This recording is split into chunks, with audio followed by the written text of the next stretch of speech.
Hesab edirəm ki, bura gəlmək vacib idi, çünki Azərbaycan İtaliya üçün çox vacib tərəfdaşdır.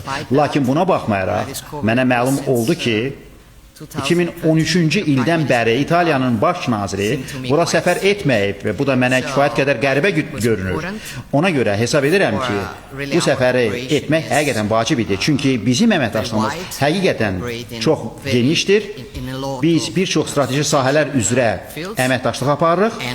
Əlbəttə ki, enerji, infrastruktur, bağlantılar və mədəniyyət sahələri var. İtaliya Respublikası Prezidentinin Azərbaycana səfəri həm də bizim mədəni əlaqələrimizin və universitet üzərində aparılmış işin nümayiş etdirilməsi nöqteyi nəzərindən əlamətdar bir hadisə oldu.